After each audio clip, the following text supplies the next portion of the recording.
नमस्कार दोस्तों, कैसे हैं आप सब। स्वागत है आपका मेरे चैनल पे। तो दोस्तों, आज हम बात करने जा रहे हैं जो अभी बंगाल में घटना घटित हुई है। पश्चिम बंगाल के लाल बाजार इलाके में ये जो घटना हुई है एक ट्रेनी डॉक्टर के साथ, उसके बारे में हम बात करेंगे, जो कि एक बहुत ही दुखद घटना हुई है।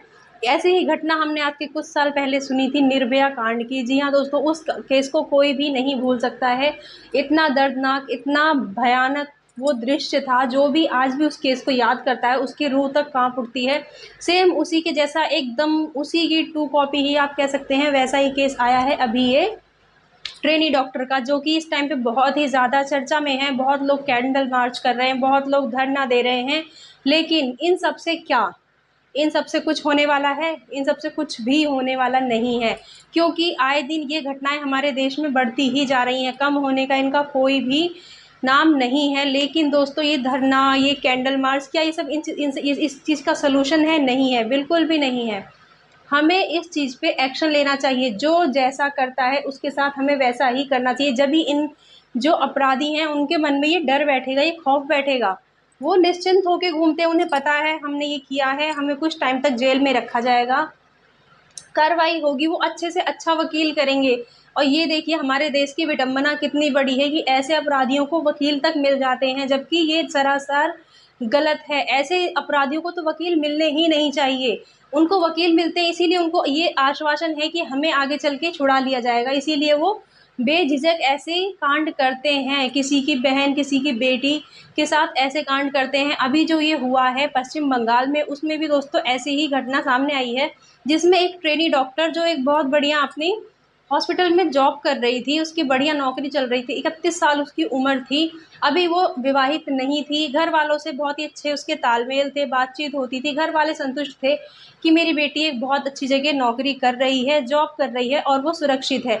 लेकिन उनको नहीं पता था कि उनकी बेटी वहाँ सुरक्षित नहीं है, वो कुछ हैवानों के बीच में घिरी हुई है। और लास्ट में हुआ क्या, वही जो कुछ साल पहले निर्भया के साथ हुआ था। उससे भी ज़्यादा हम इसको घटिया, गिरा हुआ और घिनौना कह सकते हैं। जितना भी हम इसको गंदा कहें उतना कम है। और ऐसे अपराधियों को हमारी सरकार, हमारा कानून उसको जेल में रख के खिलाते हैं, पिलाते हैं, उनका भरण पोषण करते हैं, उनको एक अच्छे से अच्छा वकील प्रोवाइड कराते हैं, जो कि बिल्कुल भी गलत है।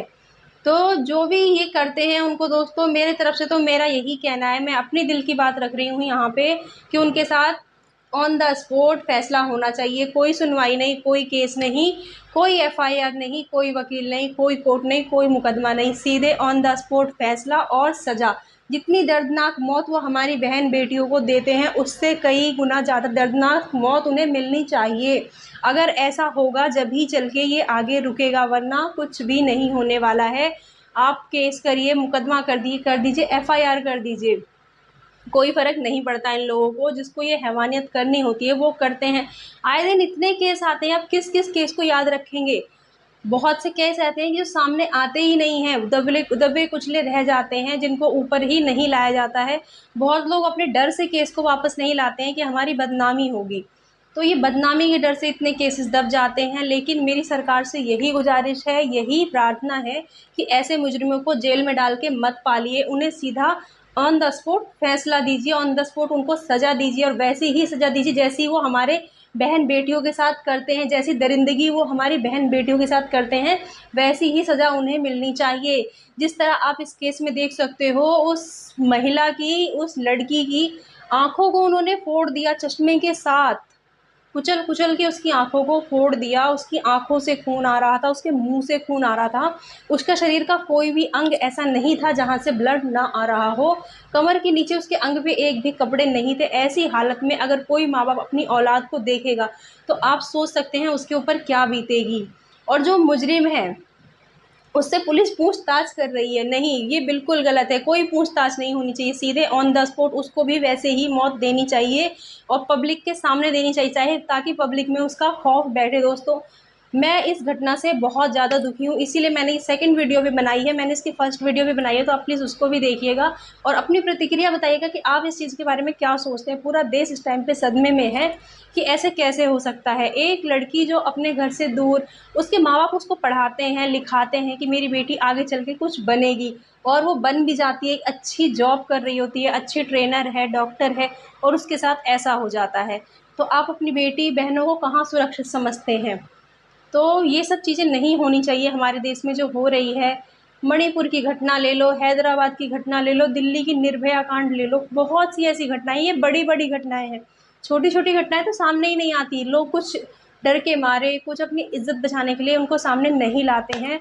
तो मेरी सरकार से यही गुज़ारिश है कि मुजरिमों को जेल में डाल के ना पालें, उनको ऑन द स्पॉट फैसला दें। क्योंकि इस केस में सीसीटीवी कैमरे से साफ पता चल चुका है कि कौन अपराधी है, तो उससे कोई पूछ-जाँच की मुझे नहीं लगता कि ज़रूरत है। ठीक है दोस्तों, तो मैं यही कहना चाहूँगी। तो आपको मेरी ये ओपिनियन कैसी लगी, मेरी आपको बात कैसी लगी, प्लीज़ मुझे कमेंट में ज़रूर बताना। और अगर वीडियो अच्छी लगी तो प्लीज़ इसको शेयर कर दीजिएगा, ताकि मेरी और बहनों तक ये वीडियो पहुँचे और हर कोई अपनी बात को रखे और उजागर हो।